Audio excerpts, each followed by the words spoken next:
So before we go to the new venture, did you learn anything else on your, should we say, your time, your headspace that you got from traveling? It was a lot of introspective analysis. So I took about it was 10 days in a mountain in the north of Thailand for a silent retreat. Well, literally, it's a silent retreat. You're not allowed to speak to anybody rather than yourself. And I think I think everybody should do it, honestly, because What makes you say that? well, because we live in a world that is too busy and too loud, too noisy, and we don't make, as I was saying earlier, we don't make time for ourselves, for our thoughts, for what we want, why we're here. Do you know what I mean? What's our purpose in life? So we work as robots. We live our life as robots, as what society wants us to be, and so it took me 10 days. Those 10 days were really good to understand that my life is not just about working 9 to 5. But if I want to work 9 to 5, then it has to be for something that I really truly believe on. And that's why afterwards, it helped me to understand what I wanted to do, which is why I'm here today. Great. Silent retreat, eh? And have you considered doing another one since? Yes, I would love to do another one. So we were in lockdown for like 2 years. And I want to do the next one in Nepal or Tibet. I'm organizing myself to do that. Great. Soon. So 8 months in, you decide, or you, should we say, reflect and decide what you want to do. What happens next? Oh, it happened that, so I was still in Asia, and I started my business actually there in Singapore. So I started attending a lot of events, business events in customer experience, in stakeholder capitalism as well. So why a company should do good as well as doing creating, generating profit. So, and I was very fascinated about this aspect of business. And so I started my business there in Singapore. And I started doing consultancy for companies over there. And then I decided that if I wanted to build a business, that would be in Europe, because all my family was in Europe and my friends were in Europe, and I wanted to come back to Europe. So after about a year there, I came back here in Europe, and then all of a sudden everything stopped because of COVID-19. So I carried on working in my business, and it's been great ever since, actually. I think also COVID was a silent retreat. Yeah, kind of different, but I do know what you mean. So you've Yes.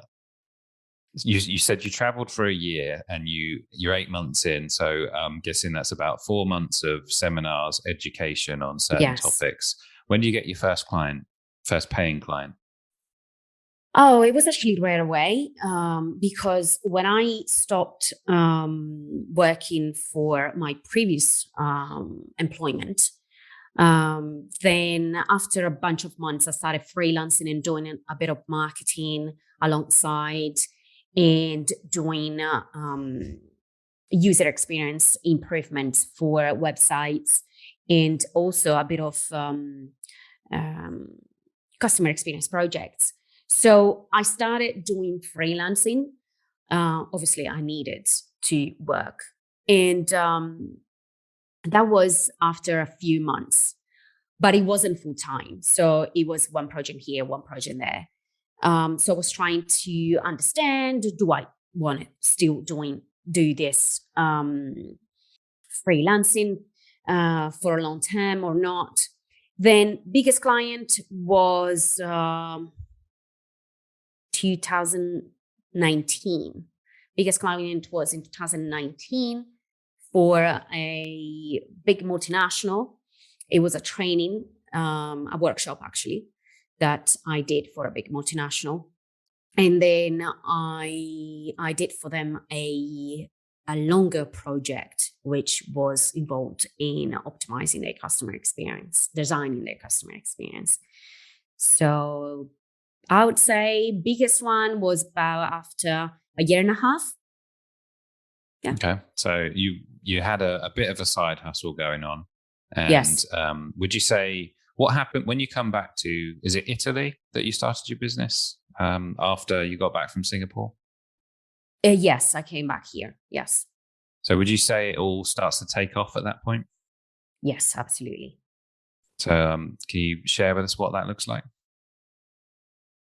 Yeah, it was really good. So basically what I do, I do prospecting a lot.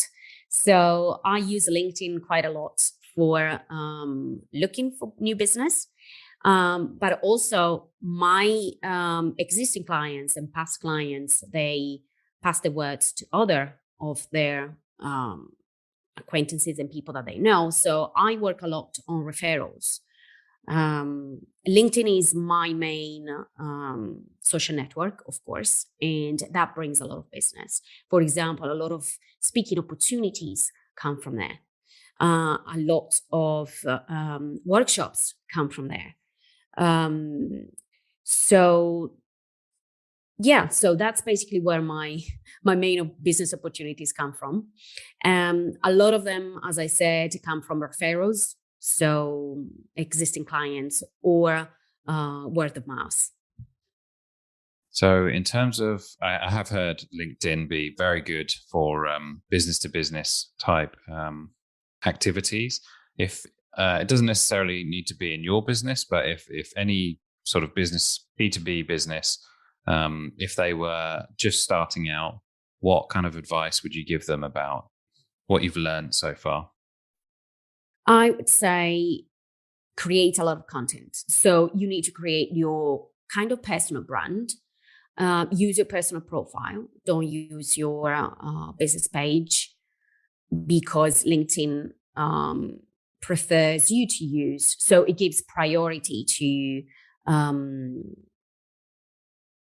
people profiles rather than business profiles. And you need to learn how the algorithms work. You need to learn how to create content. It needs to be authentic and real conversation. It doesn't have to be business conversation too much. So basically, you're showing your real self. You need to show your real self, because LinkedIn is not just a business and professional platform, but is a real social network. So is a way to show who you are really in real terms and what you do. So connect with people many different levels. So personally, business-wise, and many different levels, and emotionally as well. There are so many people that share their vulnerabilities, and it works very well because we connect with people that are similar to ourselves, right? We don't connect to businesses. We connect to people. We buy from people. And that's why LinkedIn works very well.